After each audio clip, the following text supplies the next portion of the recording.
dalam Tuhan ada sukacita, amin. Dan di mana ada sukacita pasti ada senyuman di wajahnya. Boleh sama-sama berikan senyuman dulu, jumpa kanan kiri depan belakang, katakan mari bersukacita dalam Tuhan.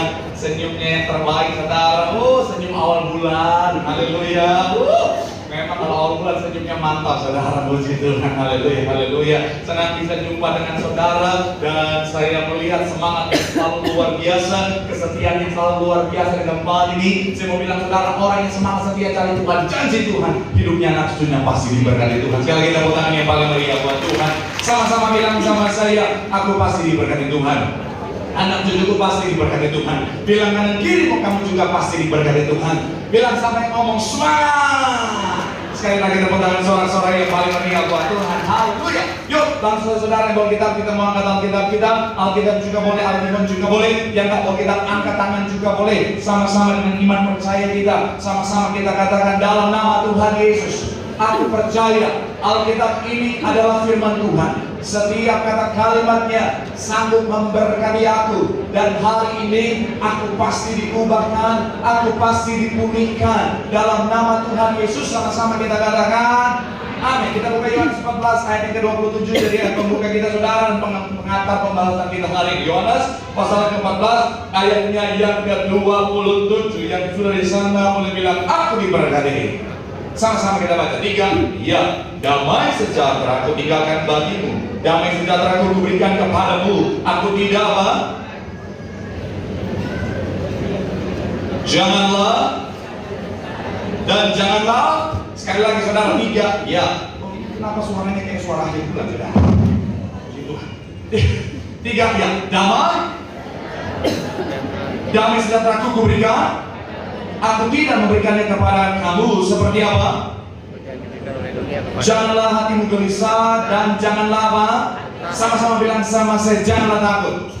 Amin. Nah, saya mau bilang saudara, sebenarnya ketakutan adalah hal yang manusiawi, saudara. Sekali lagi saya mau bilang saudara, ketakutan adalah hal yang manusiawi. Siapapun kita saudara, saudara dan saya, apapun posisi kita saudara, bahkan bicara tentang siapapun kita, ketakutan adalah hal yang manusiawi yang bisa dirasakan oleh siapapun, dan ini merupakan sebuah respon manusiawi terhadap sebuah keadaan atau pikiran saudara. Karena justru kalau orang sudah tidak ada rasa takut, saudara, justru berbahaya saudara. Orang-orang bisa bertahan hidup. Kenapa? Karena ada yang namanya rasa takut saudara. Tapi begini saudara, bicara tentang ketakutan, dia tidak berbahaya selama apa? Selama diatasi. Sama-sama bilang sama saya, diatasi. Amin. Seorang Nelson Mandela pernah berkata begini saudara, bicara tentang ketakutan, keberanian bukanlah berarti tidak merasakan takut, tetapi mengatasi ketakutan itu. Orang berani bukanlah orang yang tidak merasa takut, tetapi orang yang menaklukkan ketakutan itu. Jadi sekali lagi saya mau bilang saudara, jadi orang yang berani bukanlah orang yang tidak memiliki rasa takut, tetapi orang yang berkuasa dan mampu mengendalikan rasa takut itu saudara. Artinya apa? Sekali lagi, ketakutan adalah hal yang wajar, hal yang manusiawi, selama kita menguasainya itu tidak berbahaya. Nah, tetapi begini saudara, seringkali jadi berbahaya karena ada banyak orang membiarkan dirinya dikuasai oleh ketakutan itu saudara. Ada banyak orang yang tidak segera mengatasi ketakutannya, sehingga ketakutannya yang semakin besar akhirnya menguasai orang itu. Akhirnya orang yang dikuasai ketakutan saudara biasanya berpikir salah, tidak bisa berpikir dengan baik. Akhirnya saudara, dampaknya apa saudara? Bertindaknya juga jadi salah. Akhirnya apa? Orang yang dikuasai ketakutan biasanya akan terhalang berkatnya, akan terhalang mujizatnya, akan terhalang yang namanya rancangan Tuhan untuk menjadi bagian dalam kehidupannya. Makanya sekali lagi saya bilang saudara, pastikan ketakutan itu harus diatasi. Sama-sama bilang sama saya, diatasi. Sama-sama bilang sama saya, dikendalikan. Mungkin saudara benar saudara berkata, Pak Pendeta, saya tahu itu dan saya mau melakukan itu Pak Pendeta, tapi pada kenyataannya saya selalu gagal Pak Pendeta. Pada kenyataannya saya selalu kalah terhadap ketakutan. Dan itu yang sama-sama kita akan bahas hari ini saudara, dalam judul khotbah rahasia menang atas ketakutan. Saya pernah membahas ini saudara, judul itu saudara, dari perspektif sumber-sumber ketakutan. Hari ini kita akan melihat apa yang Alkitab katakan tentang kunci menang atas ketakutan. Doa saya melalui firman Tuhan hari ini, apapun ketakutan kita akan melihat kemenangan bersama Tuhan. Tepuk tangan yang paling meriah sekali lagi buat Tuhan. Haleluya. So, apa rahasia menang atas ketakutan? Yang pertama saya mencatat adalah bicara tentang melekat kepada Tuhan. Sama-sama bilang sama saya melekat kepada Tuhan. Sama-sama bilang sama saya dekat kepada Tuhan. Coba kita baca Mazmur 62 ayat 1 sampai 4. Mazmur pasalnya yang ke-62 ayat 1 sampai 4. Ada sedikit penyesuaian antara Alkitab buku dan Alkitab elektronik. Kalau di Alkitab buku saudara ayat 2 itu terpisah dengan ayat 1. Kalau di sini saudara ayat 2 masuk di ayat yang pertama saudara. Nanti tim saya boleh dibantu kita sesuaikan dengan Alkitab elektronik supaya mempermudah. Yuk, yang sudah di sana Mazmur 62 ayat 1 sampai 4 boleh bilang aku diberkati. 3 ya, untuk pemimpin kedua menurut Yedutun Mazmur Daud, hanya dekat Allah saja aku tenang, daripadanya lama keselamatanku. Hanya Dia gunung batuku dan keselamatanku, kota bentengku, aku tidak akan. Hanya dekat Allah saja aku tenang, daripada nyala keselamatanku. Hanya Dia gunung batuku, hanya Dia kota bentengku, aku tidak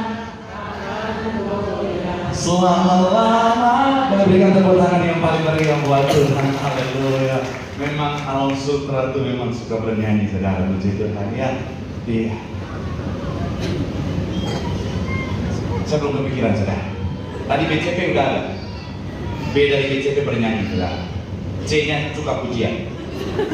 Kalau CP saya sudah ada, suka pujian juga saudara. Haleluya. Al Sutra saya belum kepikiran, lupa saya waktu itu saudara. Tapi sekali lagi saya mau bilang saudara, kalau kita lihat ayat ini saudara, seakan-akan Daud sedang dalam keadaan baik-baik saja saudara. Tapi kalau kita baca ayat selanjutnya, sebenarnya Daud sementara menghadapi satu keadaan yang menakutkan. Kita lihat sama-sama saudara, ayat 4, 3 dan 4 sama-sama. 3, ya. Berapa lamakah kamu hendak apa? Menyerbu seseorang hendak meremukkan dia, hai kamu sekalian, seperti terhadap apa?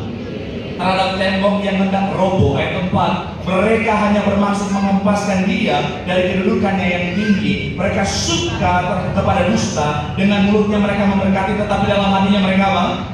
Ketika kita lihat ayat 3 dan 4 kita bisa menemukan ternyata Daud dalam keadaan di mana bisa dibilang saudara keadaan yang menakutkan, karena ada orang-orang yang ingin menyerbu dia, ada orang-orang yang hendak meremukkan dia, ada orang-orang yang punya kerinduan, punya keinginan untuk menghempaskan dia dari jabatannya sebagai seorang raja saudara. Dan saya mau bilang saudara, sebenarnya ini satu keadaan yang dari perspektif biasa ini menakutkan saudara, yang sebenarnya pada umumnya ini menakutkan. Tetapi Daud berkata apa? Hanya dekat Allah saja aku tenang, tidak ada ketakutan. Kenapa? Karena Daud melekat kepada Tuhan. Katakan amin. Saya mau bilang saudara, kunci menang atas ketakutan yang pertama, pastikan kita dekat dengan Tuhan. Kenapa? Karena di dalam Tuhan tidak ada ketakutan. Katakan amin. Saya mau bilang sekali lagi saudara, firman setiap kita, ketika kita melekat dengan Tuhan, kedekatan dengan Tuhan menghapuskan segala ketakutan saudara. Dalam kehidupan setiap kita, maka sekali lagi saya mau bilang saudara, apapun ketakutan saudara, pastikan kita bawa hidup kita dalam hadirat Tuhan, dalam doa, dalam pujian penyembahan, di dalam hadirat Tuhan tidak ada ketakutan saudara. Pastikan apa? Saya mau bilang sekali lagi saudara, datang sama Tuhan, melekat sama Tuhan. Karena kalau kita sudah melekat sama Tuhan, sekali lagi saudara, tidak ada lagi yang menakutkan bagi setiap kita. Mungkin saudara bilang sama saya, Pak Pendeta kalau ngomong apa Pak Pendeta nggak ngalamin sih apa yang saya alami. Saya mau bilang saudara, mungkin secara spesifik yang kita alami berbeda, tapi saya pernah diizinkan Tuhan dalam kondisi di mana saudara, keadaan yang sangat menakutkan. Kenapa? Diperhadapkan pada hidup dan mati saudara. Tapi kenapa saya bisa akhirnya melewati semuanya dengan kemenangan? Karena saya setia membawa diri saya dalam hadirat Tuhan. Saya duduk dalam hadirat Tuhan, saya menangis di kakinya Tuhan. Dan saya mau bilang saudara, itulah yang menguatkan saya sampai hari ini saudara. Saya nggak tahu ketakutan saudara apa, tapi pastikan bahwa hidupmu dalam hadirat Tuhan, di situ ada kemenangan atas ketakutan. Yang setuju boleh berikan tepuk tangan yang paling meriah buat Tuhan. Bilang sama kanan kirimu, melekat kepada Tuhan, di situ ada kemenangan atas ketakutan. Tepuk tangan sekali lagi yang paling meriah buat Tuhan. Haleluya. Yang kedua, apa rahasia menang atas ketakutan setelah kita melekat dengan Tuhan adalah dengan merubah perspektif. Sama-sama bilang sama saya merubah perspektif kita. Sama-sama bilang sama saya merubah sudut pandang kita. Coba kita lihat saudara ayatnya yang keempat dalam Mazmur 23. Mazmur 23 ayatnya yang keempat. Sama-sama kita baca. Yang sudah di sana boleh bilang, aku diberkati. 3, ya, sekalipun dalam lembah kekelaman, aku tidak takut bahaya, sebab Engkau gadamu dan itulah yang apa? Sekali lagi saudara, 3, ya, sekalipun aku berjalan dalam lembah, aku tidak, sebab gadamu dan tongkatmu itulah apa? Yang menghibur aku. Saya mau bilang saudara, pernahkah saudara sudah hidup dalam Tuhan, sudah rajin ibadah, sudah rajin ke gereja, tapi masih ada ketakutan? Tenang, saya nggak akan hakimi kalau saudara jujur. Kan saudara, saya mau coba, saya takut menghakimi. Pernah nggak saudara yang sudah rajin gereja, bahkan gereja di masa ini sudah 8 sesi dikira koordinator alam sutra. Dari pagi sampai malam saudara ke gereja, doa terus, tetapi masih ada ketakutan. Pernah ngalamin ini? Yang pernah boleh angkat tangan? Masih ada yang malu-malu, jujur dan jujur. Saya pun pernah, makanya saya angkat tangan saya sedang. Saya pernah di posisi itu. Tapi saya mau ajak untuk melihat begini saudara. Posisi menentukan sudut pandang, betul ya? Ketika saya di posisi ini, sudut pandang saya berbeda dengan saudara di posisi itu, saudara. Betul ya? Saya di posisi ini, apa yang saya lihat, sudut pandang saya berbeda dengan ketika saya di posisi saudara. Saya di sini dan saya di sini pasti berbeda.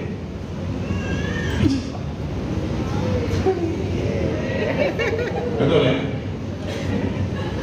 Udah mulai. Lanjut sini. Berbeda kalau dari posisi di depan, betul ya? Ya. Kalau di depan, ini jemaat setia alam sutra namanya Pak David. Pak David, shalom. Namanya Alkitab dia David. Tahu? Kelihatan berbeda nggak Pak waktu di sidang di sana? Sudut pandangnya berbeda atau sama? Beda. Beda kan? Coba situ ya. Dia pada di situ. Ketika di situ dan di sini pasti berbeda kan Pak? Ya. Silakan Bapak. Ya, berbeda tentunya ya.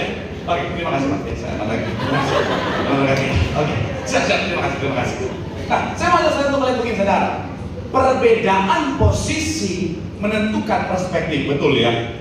Nah, tetapi kenapa ada banyak orang sudah hidup di dalam Tuhan, posisinya sudah berbeda, tetapi masih dalam ketakutan karena ada banyak orang tetap menggunakan perspektifnya yang lama, saudara. Nangkap maksud saya? Ada banyak orang Kristen yang sudah memposisikan dirinya bersama-sama dengan Tuhan, tapi sayangnya dia masih melihat hal yang menakutkan itu, masalah, tantangan, persoalan kehidupan dari perspektifnya sebagai manusia yang terbatas itu, saudara. Kita kalau lihat segala masalah, tantangan, persoalan kehidupan, sakit, penyakit dari perspektif kita sebagai manusia, gak heran kita tetap hidup dalam ketakutan. Kenapa? Karena kita manusia yang terbatas. Tapi kalau kita lihat dari perspektifnya Tuhan, gak ada ketakutan lagi. Karena bagi Tuhan tidak ada perkara yang mustahil. Yang setuju boleh berikan tepuk tangan yang paling meriah buat Tuhan. Saya mau bilang saudara, contoh sederhana, ketika lihat Goliat, Saul dan bangsa Israel termasuk Daud melihat Goliat yang sama.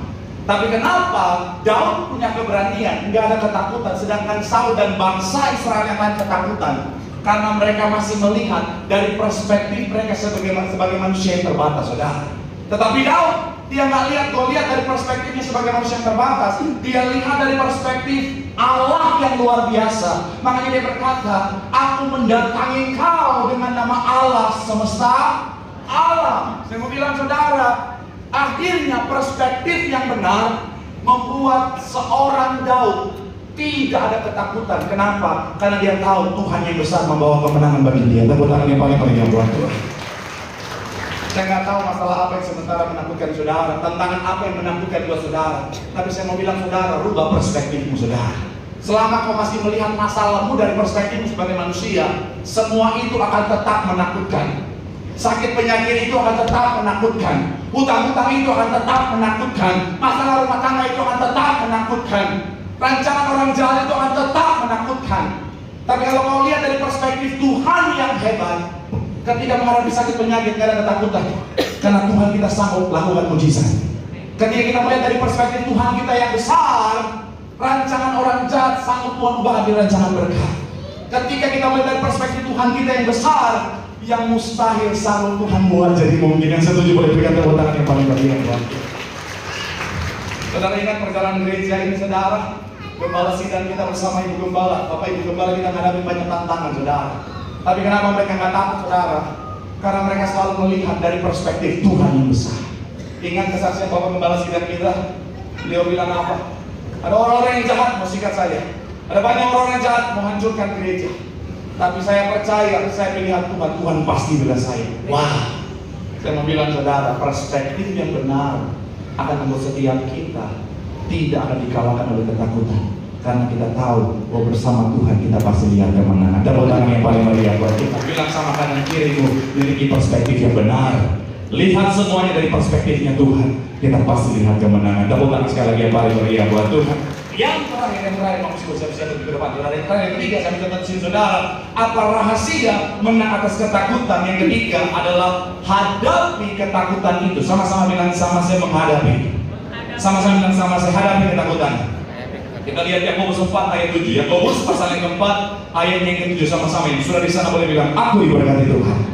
3, iya, karena itu tunduklah kepada Allah dan lawanlah iblis, maka ia akan apa?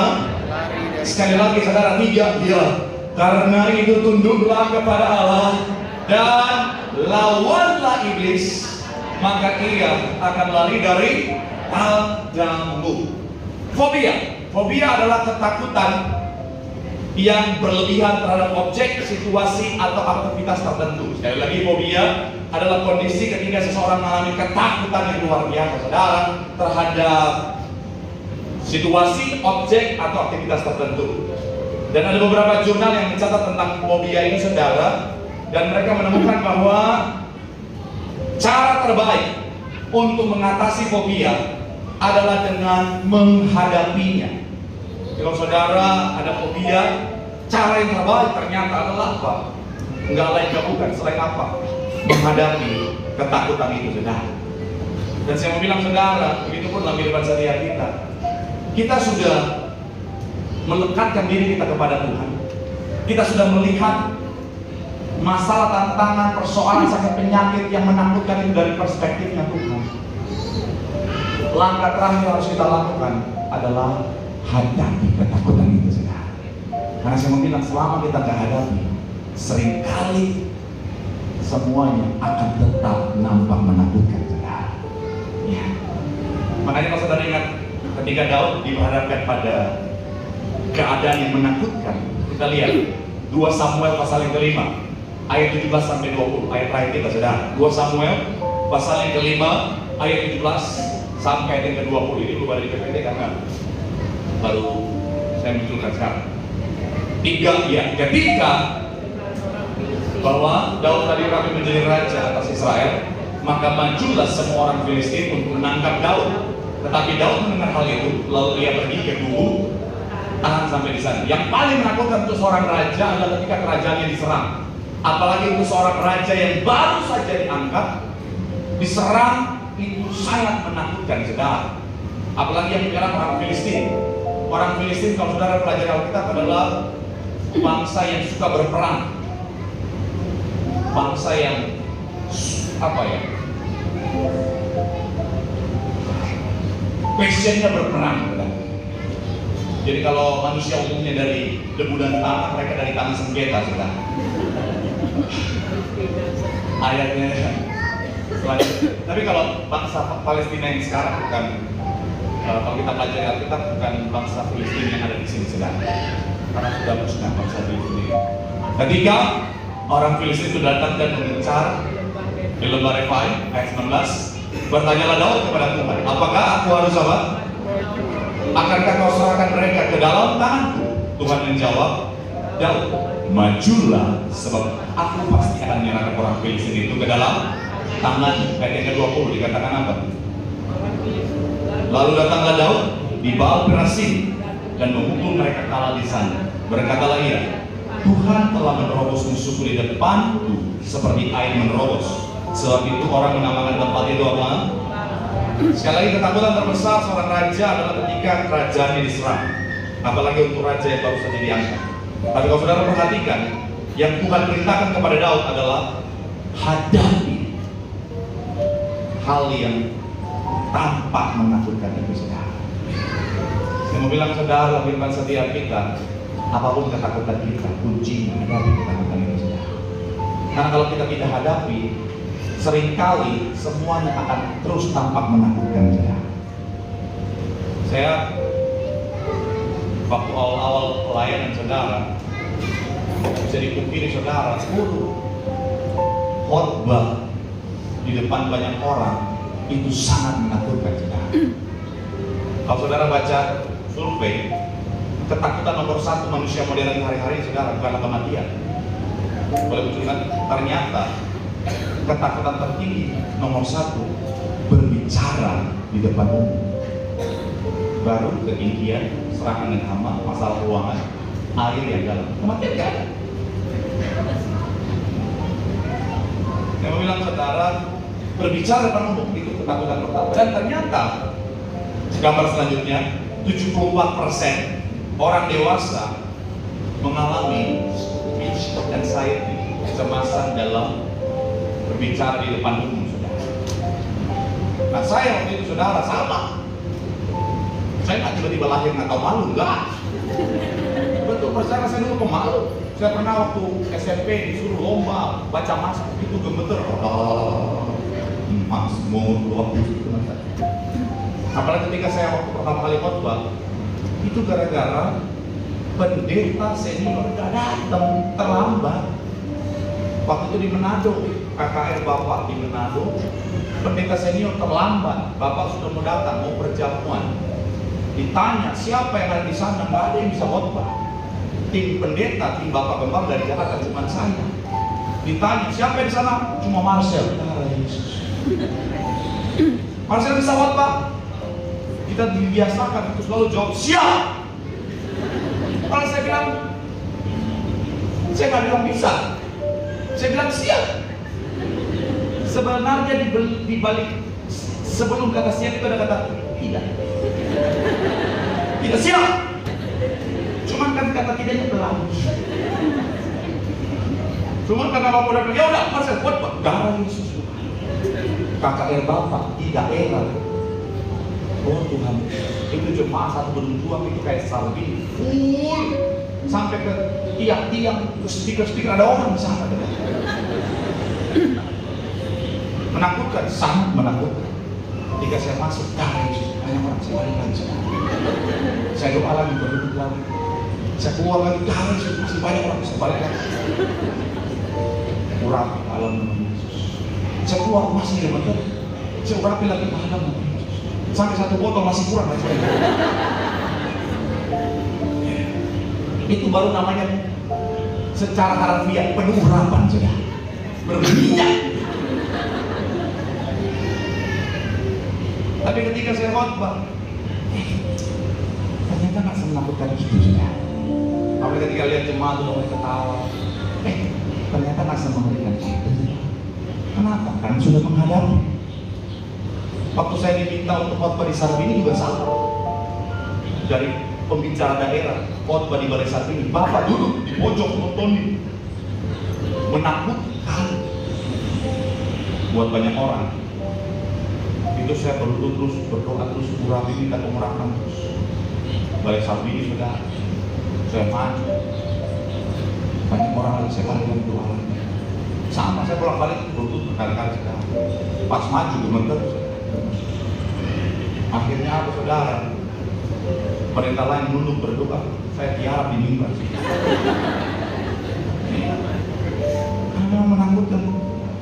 Tapi ketika saya hadapi, ternyata nggak semenakutkan itu. Lalu bayangin saya, Tuhan, kan jemaat Tiberias, apalagi di Sarbi paling banyak orang Ambon mata menurut Papua.